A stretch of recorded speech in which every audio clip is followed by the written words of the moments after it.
Hello guys, this is Boy Ipon and welcome back po sa ating channel. At i-share ko lang po yung ating bagong investment fund na binili.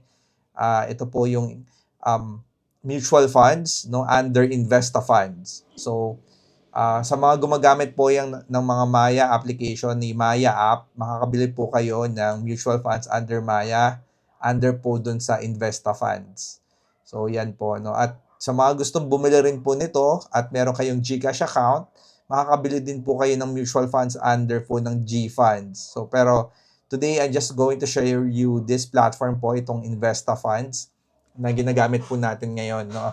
Ang kagandahan po dito kasi, parang maganda yung platform niya no, para i-track kung kumikita ka ba or hindi. So, kung mapapansin nyo dito, makikita nyo na madali natin nakikita na kumita na agad tayo like 41 pesos no, yung profit natin as of this moment.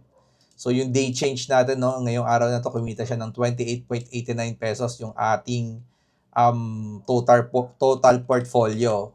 So ayan, makikita nyo rin po no, yung cash dividends dito makikita nyo na kasi syempre magbibigay po ng monthly dividends tong dividends po itong ALFM Global Multi-Asset Income Fund po natin, tong ATRAM Global Multi-Asset Income Feeder Fund, at saka itong tatlong Manulife no, na binili po natin. No? So, 5 klase po yung binili kong mutual fund.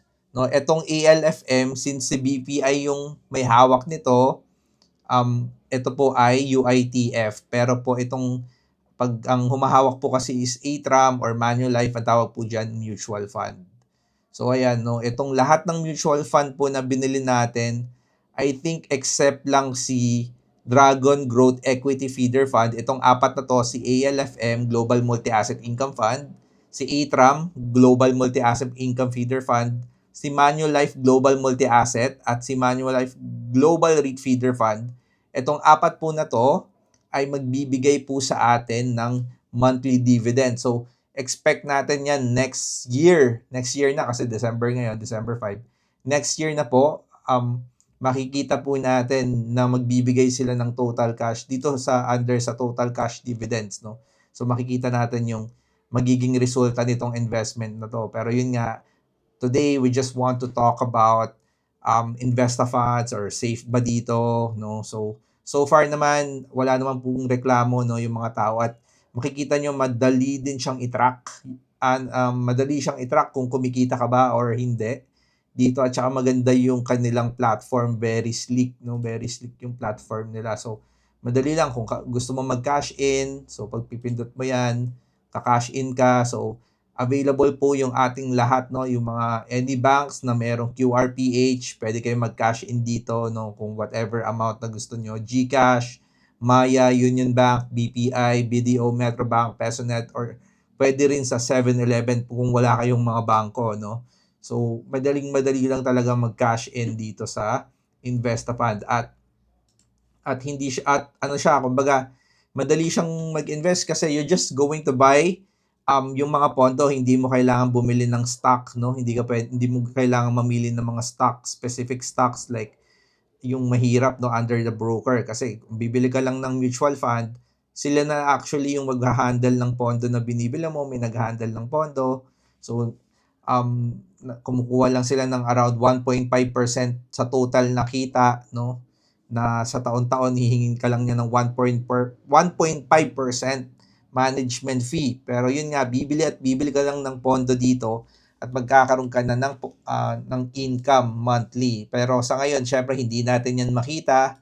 No, ang tanging records lang natin is yung magkano yung pinasok natin dito at magkano na yung magkano na yung magkano yung paggalaw ng pera natin. So, yeah, kahit nakita nyo, kahit 5,000 lang, naging 5,041.77 na yung halaga nung nilagay natin dito. Ano? So, kung makikita nyo, sino ba ang pinakamalaki? Ito, si Global Multi-Asset Diversified Income Feeder Fund po yung medyo mas 11.54 yung kinitan yung 1,000, no?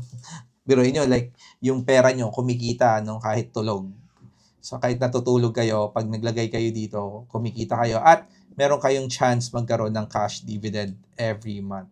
So, yun lang po, no? So far, nilagay ko na rin po yan dito sa ating portfolio, no, under ng mutual fund. So meron na tayong 5,041.77 at yung update natin sa total market value ng kabuuang investment natin, no, lahat-lahat is around 183,703.32 pesos.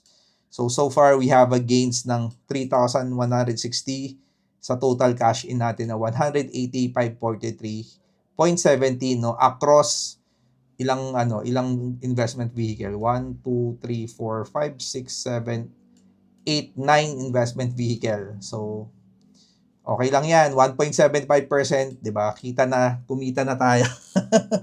So, 'yun lang po guys. Maraming salamat po sa inyo and bibigyan ko kayo ng update, no. Siguro by next month kung ano na 'yung nangyari dito sa ating mutual funds under po ng Investa Fund. Salamat po sa inyong lahat at have a nice day po. Thank you po.